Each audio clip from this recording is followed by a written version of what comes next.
Okay, we've all been there, right? You're staring at a deadline, you know exactly what you need to be doing, but somehow you end up watching just one more video or scrolling through social media instead. Well, I'm here to tell you that isn't just you being lazy, it's a full-on battle happening inside your brain. Today, we're going to understand that battle and, more importantly, figure out how to win it. Seriously, does it ever feel like you're in a constant tug of war with yourself? You know, one part of you sets this great goal, and then another part of you seems to immediately try and sabotage it? This isn't some kind of weakness. It's a totally fundamental conflict happening inside your head, and just understanding it, well, that's the first step to finally taking control. Every single day, we're all facing this internal battle. It's this tension between what we know we ought to do for our future selves and what we really want to do right this second. It's a struggle so universal that the ancient Greeks actually had a name for it, akrasia, the act of doing something against your own better judgment. We set these crystal clear intentions, right? Finish the report, eat the salad. But then, it's like we're on autopilot doing the exact opposite. So what is actually going on in our brains when this happens? What's the deal? Okay, the first thing we need to get straight is that this struggle isn't about you being a lazy or undisciplined person. Not at all. It's a predictable clash between two completely different systems in your brain. And once you understand the players in this fight, you can start to rig the game in your favor. So let's meet these two competing systems. To make it easy, we're going to call them the planner and the doer. Think of them as two roommates living in your head, but they have completely different priorities, and trust me, they speak totally different languages. All right, so your planner is that conscious, rational part of you. It's like the CEO living in your prefrontal cortex, always making these amazing long-term plans.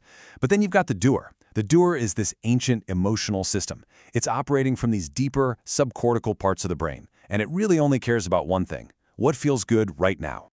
So the planner's whole job, its entire reason for being, is to think about tomorrow. It's the part of you that uses willpower and all that good executive function to set ambitious goals, to stop you from doing something silly, and to basically act like the responsible adult in the room. The doer, on the other hand, could not care less about your 5-year plan.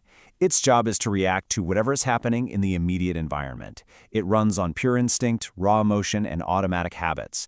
It's the part of you that sees a cookie and just screams, "Want," without a single second thought. Okay, so if the planner is so smart and responsible, why does the impulsive doer win so often? It seems unfair, right? Well, it turns out the doer has a few powerful tricks hardwired into our brains that give it a massive advantage. First up, there's something called task aversiveness. Basically, your doer is programmed to avoid pain and discomfort at all costs. So when the planner says, "Hey, it's time to do our taxes," the doer feels that as a genuinely unpleasant sensation and immediately starts looking for an escape route, like, say, scrolling through social media. And second, there's this fascinating thing called temporal discounting. Our brains are literally wired to devalue rewards that are far off in the future. So that amazing feeling of a finished project next week, to the doer, that feels abstract and tiny compared to the very real, very immediate pleasure of watching one more episode right now. For the doer, now always wins. And this brings us to the real aha moment. Procrastination isn't a time management problem, it's an emotion regulation problem. You're not just being lazy, you're using avoidance to cope with the bad feelings that task brings up. It's your brain's clumsy but understandable attempt to just make you feel better in the short term. So how in the world do we win this battle? The answer is not more willpower. Seriously, fighting the doer head-on is exhausting. And spoiler alert, you're probably going to lose. The real secret is to get the powerful, impulsive doer to start working for you. And you do that by making good habits automatic. The brilliant psychologist William James said it more than a century ago. We are creatures of habit. Habits are just the brain's super efficient way of outsourcing repeated actions to save mental energy. And guess who's in charge of the habit department? Yep, the doer. The goal, the holy grail, is to achieve something called automaticity. That's when a behavior becomes so deeply ingrained that it just happens without you even thinking about it, kind of like brushing your teeth. This is the native language of the doer brain. It absolutely loves predictable, easy routines. And look, the data on this is just incredible. A massive meta-analysis looked at 174 different studies and found that these little behavioral nudges, small changes to make good choices easier, are a stunning 50% more effective when they leverage this power of automaticity. making the right choice the default choice, is so much more powerful than just telling yourself to do it. So here's how you actually do this. You rig the fight by redesigning your environment. Want to exercise in the morning?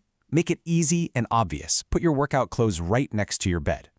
Want to stop mindlessly scrolling on your phone? Make it difficult and invisible.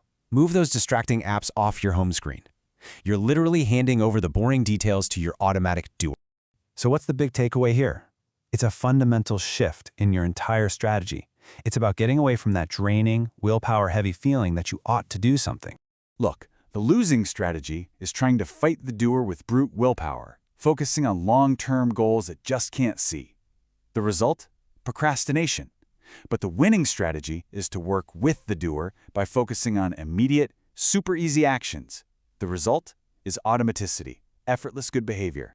So stop trying to outmuscle your impulses. That's like pushing a giant boulder uphill. Instead, start thinking of yourself as an architect of your habits. Design your life so that the path of least resistance leads you exactly where you want to go. So don't try and change everything all at once. That's a recipe for disaster. Just ask yourself this one simple question. What is one small thing, just one, that you could make automatic starting tomorrow?